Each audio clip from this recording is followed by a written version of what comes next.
Hey, I'm Kenneth Wajda. I'm a professional photographer here in Colorado. Welcome to another one of my weekly photo chats. So today I'm going to talk about thrifting. I frequent thrift stores. I frequent antique galleries and antique markets. I've talked about in the past some of the things I've found at these places. And if you go to camera stores, you can't find the deals that you can find at the antique places. And people don't think that people want cameras as much as they do, especially film cameras. And you can find some incredible deals. This is a Ricoh R1. This is a little point and shoot. It's not as desirable as the GR1. And it's a 35 millimeter film camera that is so thin. But the one thing it does really well is it has two lenses on it. It has a 30 millimeter setting, f3.5, and it's got a 24 millimeter setting. And they say that a lens actually moves into place when it goes to the 24 millimeter setting. But then a mask comes down and cuts the top and the bottom of the frame to make it a panoramic. So it's a wide angle panoramic camera, or it's a 30 millimeter 3.5, which is still a pretty nice lens. And I paid all of $10 for it at a sale. It was like a little flea market sale, and it was still in a box. And they didn't know if it worked, which is a great bargaining chip. And I risked it knowing it's got a really good wide angle lens on it. So the 24 is actually an f8 lens, because when that extra lens moves into position, the maximum aperture is only f8. At 30 millimeter, you can shoot 3.5. And it's got a flash, so you can use that inside or shoot available light inside. 3.5, that's fine. But outside, you're probably going to be shooting the 24 because of the f8. And the corners will probably be a little bit blurry, a little bit vignetted, because it's a camera that wasn't made to use the 24 full frame.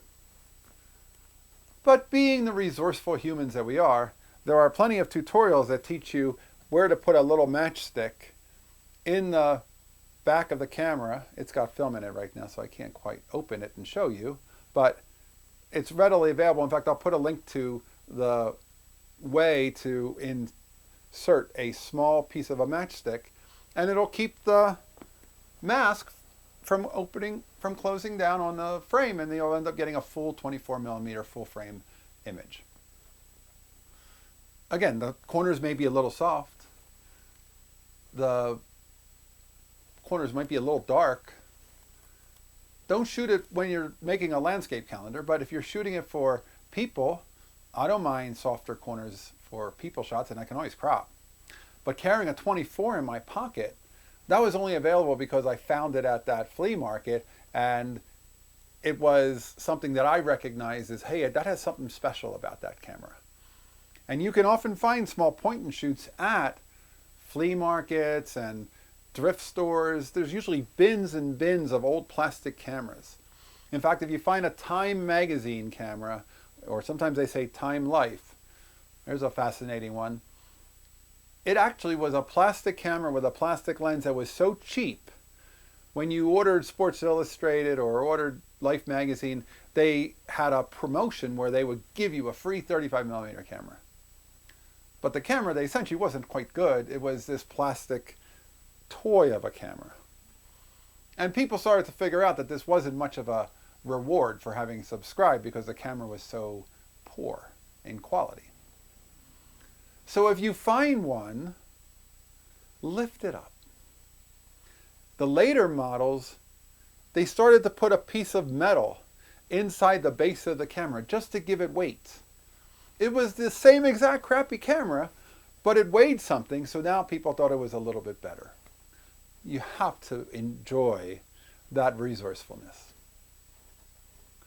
So then the other day I was at a Restore, which is a place that usually around me sells old doors and building materials, but the one around me has turned into a little bit of a thrift store. And there was this, which is a full Koken filter set, including a graduated filter and some Dream filters and some polarizer filters, which are fine for using on like the large format camera because it's got a filter holder that can be variable sized. And this was all of $10. Again, you have to know what it is. When I saw this, I go, okay, I know what that is. But it was marked $9.99, and they have no idea what it is or even what it's for. And you end up with a whole pack of filters and a filter holder and a book with the descriptions for $10 in a case. It's only because you go out and you go to the thrift stores. So keep an eye out at those places. They often don't know what they have. They often price things thinking that there's nobody really interested in that. And the last time when I picked this up, there was a Minolta SRT 101 for $39. That might have been a little bit expensive for that, not knowing its condition at a thrift store. But if you wanted to get a 35mm camera, it's not the worst price to pay. And you can find deals like that. And they're out there.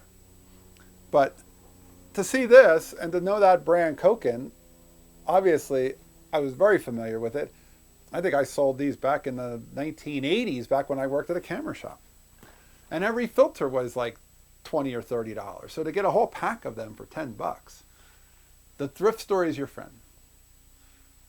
Go look through the glass cases. Sometimes in the glass cases at the front of the store and the back of the store, they'll put cameras because they think they're breakable and they would want to keep kids' hands off of them. Ask for a key. A lot of times they put them in cases, and then if this is sitting in a case, all you see is this. And then you need to go ask for a salesperson to come open up the case and look inside those individual cases. If this is in there, you score. Because this looks as cheap and junky as all the other plastic cameras, but it's not.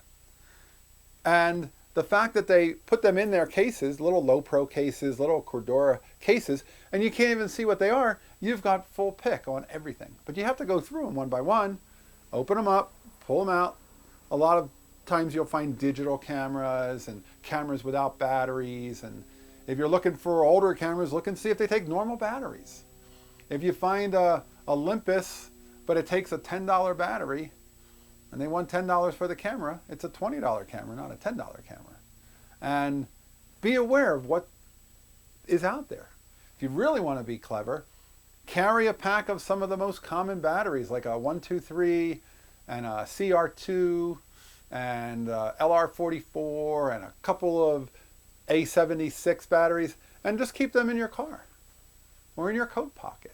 And then when you go inside of a store, maybe some double A's, triple A's, you go inside of a store and you want to test a camera, pop some batteries into it. Find out if it works before you buy it. And find out the lens opens. Find out if it responds to light, if it responds to a battery. But there's a lot of ways to make some scores in the thrifting world. And I know I've done it a lot, and I know you can too. You just have to go there and poke around. And you have to enjoy it. Like if somebody said to me, you know what, I don't have time for that. I want to go out and make photographs. I want to go buy what I want when I want it. That's fair. I go to thrift stores for fun when I'm in little towns and when I'm in different parts of the city and I haven't been in that area before. I'll go pop into those kinds of stores, but that's fun for me.